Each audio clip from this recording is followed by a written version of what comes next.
Para a maioria de nós, deixar cair uma ferramenta enquanto trabalhamos geralmente não é um grande problema. Quer dizer, honestamente, quanto dano você pode causar deixando cair uma chave de soquete? Bem, tudo depende de onde você está trabalhando. No caso do aviador Dave Powell, ele estava trabalhando dentro de um silo de mísseis nucleares, e seu pequeno deslize no trabalho teve consequências muito sérias. De fora, não parece grande coisa. Imagino que muitos moradores da pequena cidade de Damascus, Arkansas, provavelmente nem sabiam da existência da pequena instalação localizada a poucos quilômetros de distância. Você poderia passar direto por ela sem ver nada, e esse era o objetivo. Do lado de fora, o silo 3747 era praticamente invisível. Estava abaixo do solo onde toda a ação acontecia.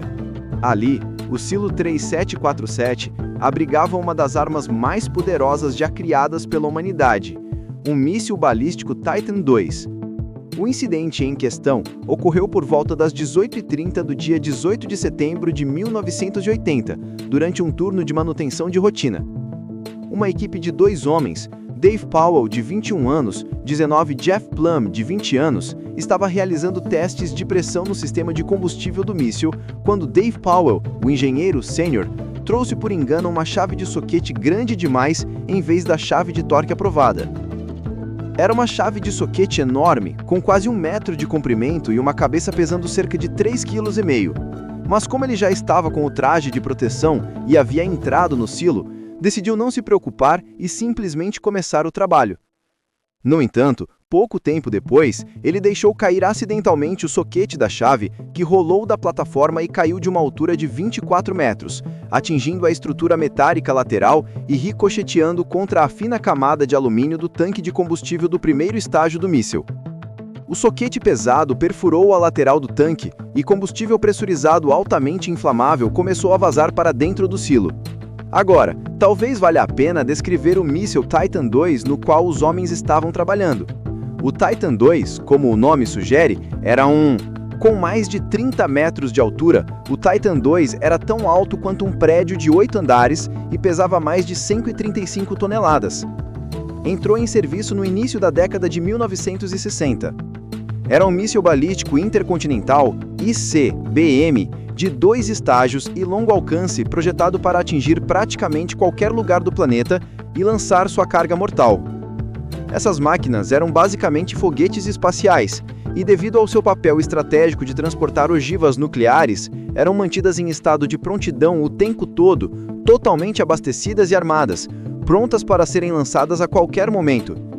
Daí a constante manutenção realizada no silo.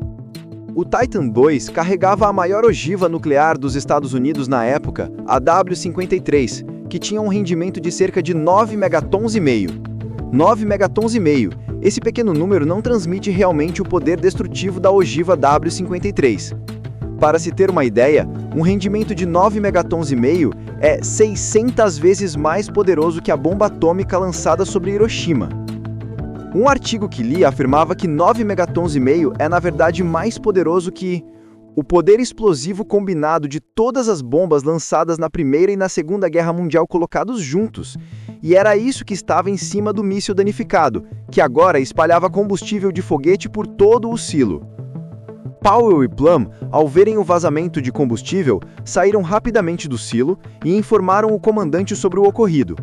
A decisão foi tomada de evacuar todo o pessoal de dentro da base, e logo depois, a segurança da Força Aérea e a polícia local começaram a evacuar os moradores próximos. Às 22 horas, o complexo estava totalmente evacuado, mas obviamente a Força Aérea não podia simplesmente deixar o míssil vazando combustível no silo. Assim, uma equipe de 2 homens foi enviada de volta para avaliar a situação e, se possível, tentar remendar o vazamento. A principal preocupação naquele momento era que a pesada seção superior do míssil, ainda cheia de combustível e com a ogiva no topo, fizesse com que o tanque de combustível vazio e mais frágil abaixo se deformasse e colapsasse, possivelmente desencadeando uma explosão catastrófica dentro do silo. Nas primeiras horas da manhã do dia 19 de setembro, o sargento Dave Livingston e o sargento Jeff Kennedy entraram no complexo de lançamento para obter leituras das concentrações de combustível no ar dentro do silo. Eles descobriram que a atmosfera estava saturada de combustível de foguete, O combustível era perigoso demais para os homens permanecerem ali. Eles teriam que recuar. No entanto, ao sair, Livingston recebeu instruções para ligar os exaustores do complexo. Ele retornou à sala de controle, ligou os exaustores e seguiu para a saída. Justo quando estava saindo, o silo explodiu. A explosão foi tão poderosa que as portas do silo de 750 toneladas, projetadas para resistir a um ataque nuclear direto, foram arrancadas completamente e arremessadas em campos próximos, a cerca de 800 metros de distância. Enormes pedaços de concreto foram lançados em todas as direções e toda a parte superior do míssil Titan II foi ejetada do silo, explodindo ao ser lançada para longe. As ogivas nucleares se dispersaram na escuridão. O repórter Sid King, que havia chegado por volta da meia-noite e estava posicionado perto do complexo, descreveu o que viu. Vi um clarão tremendo. Virei rapidamente e vi uma coluna de chamas de 60 metros saindo do silo. Então, fomos impactados pelo estrondo mais incrível que já ouvi. Ao amanhecer, a situação ficou clara para todos. O complexo havia sido destruído. Completamente destruído, com destroços espalhados por toda parte. O silo era praticamente a única estrutura reconhecível que restava.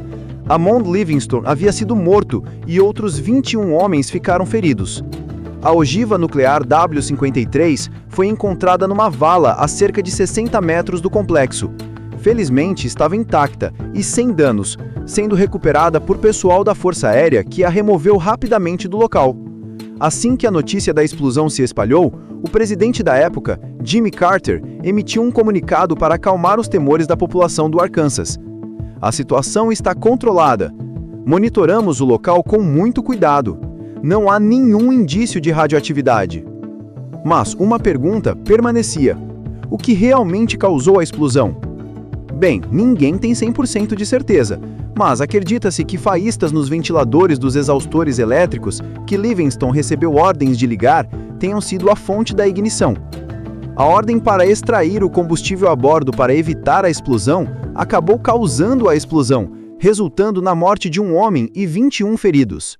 O complexo ficou tão danificado que o reparo se tornou economicamente inviável.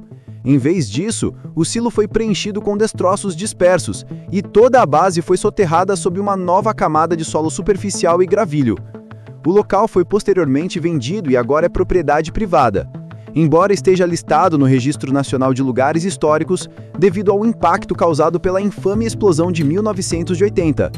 O programa de mísseis Titan II já havia ultrapassado sua vida útil esperada na época do acidente, e a explosão no silo 3747 apenas acelerou o desmantelamento dos mísseis, que começou em 1982. No entanto, não foi o fim definitivo dos Titans, já que muitos dos antigos mísseis armazenados em Norton Airbus eventualmente foram reativados como veículos de lançamento para satélites comerciais. O último Titan II foi lançado em 2003, nada mal para um foguete construído na década de 1960. Então, a pergunta de $64 mil é: a ogiva poderia detonar? Havia realmente algum perigo de uma explosão nuclear de 9,5 megatons no meio de Arkansas? A resposta das autoridades foi... A resposta foi um sonoro não. Havia medidas de segurança. Embora existissem dispositivos de segurança implementados para garantir que nenhuma detonação acidental da ogiva pudesse ocorrer, imagino que ainda havia muita gente nervosa naquela noite no silo 3747. Afinal, nada é 100% garantido. E tenho quase certeza que a Força Aérea nunca testou esses recursos de segurança detonando uma ogiva real só para ver o que aconteceria. Embora o Titan II agora seja parte da história, ainda resta um exemplar. O último míssil Titan II pode ser visto no complexo do Museu de Mísseis Titan no Arizona. Apesar de não ter combustível ou ogiva, ainda é uma visão impressionante, além de um lembrete sombrio da ameaça de aniquilação nuclear sobre a qual vivemos diariamente.